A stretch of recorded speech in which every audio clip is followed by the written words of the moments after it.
Hi everyone, I'm Andrew, your Stuttering Tech, and today I have another budget-friendly true wireless earbuds. This is the OnePlus Buds Z. These buds are easily one of the most comfortable budget TWS earbuds I've ever put into my ear. They would have been my favorite earbuds ever if it wasn't for some of the issues I'm currently facing. I'll talk more about that in a minute. The Buds Z costs $50 and comes in white, but there is also a $60 Steve Harrington edition. I wish they would have come in black, but it's not a big deal.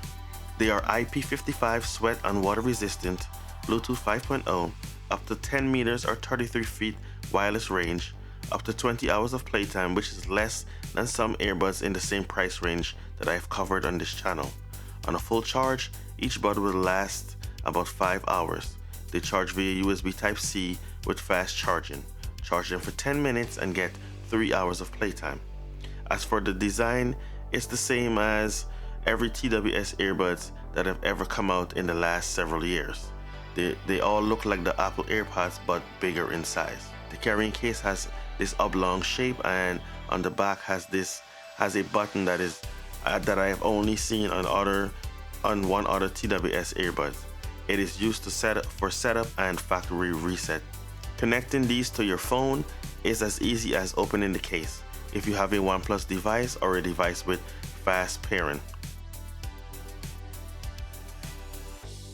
For other devices like say an iPhone, you will search the Bluetooth. You'll search for the buds in the Bluetooth setting. Now let's talk about the software and the controls. OnePlus phones already have the software installed, but it's not visible in the app drawer. It's embedded into the Bluetooth setting of the Buds Z.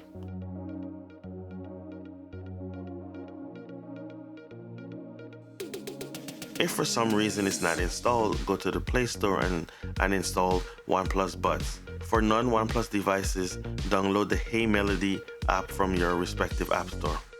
Both apps shows battery percentage, lets you customize the controls, and also update the firmware of the buds. The OnePlus Buds app goes a bit further and shows you not only the battery percentage of each earbud, but also the battery percentage of the case. It also lets you track the buds as long as it's connected to your phone. If it's not connected to your phone, it will show you a GPS location of the last place it was connected to your phone. Customizing the controls leaves a lot to be desired. Your only options are play, pause, skip back or forward, and the assistant. You're only allowed one control on each bud. The OnePlus Buds Z also have auto play pause functionality, also known as in-ear detection, which is where I face most of my issues. When you take the buds out of your ear, it's supposed to auto pause. When you put them back into your ear, it auto play, which actually works. The problem with this feature is it tends to pause your music while the buds are still in your ear. It's very buggy, and I wish there was a way to turn this feature off. I did a review on the Boltune BH024 TWS earbud with this feature, and it was just as buggy. My Jabra Elite 65Ts have this functionality and it works great, but there is a big price difference between the both of them. The buds fit in your ear very snug and they won't fall out even as you work out.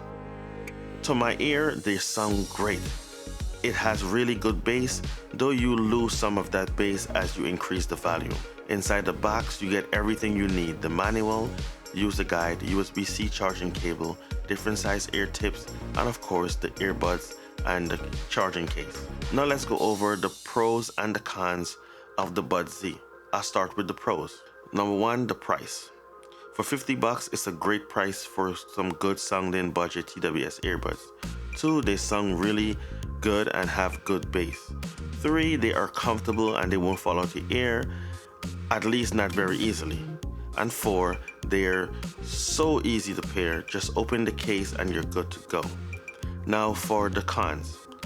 Number 1 is the battery life. 20 hours is okay, but I've reviewed buds on this channel in the same price range, and you get 30 to 42 hours of playtime.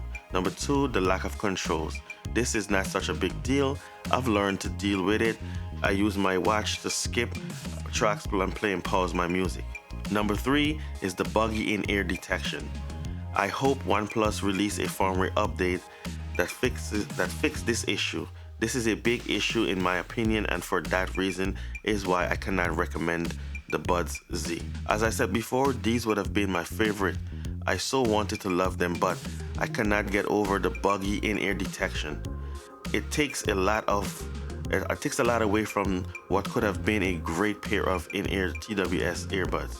You guys let me know what you think in the comments. I'm Andrew, your Stuttering Tech. That's it for the video. Please subscribe to the channel.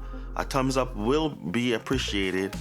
And check out the links in the description. I'll see you guys in the next video. A peace out.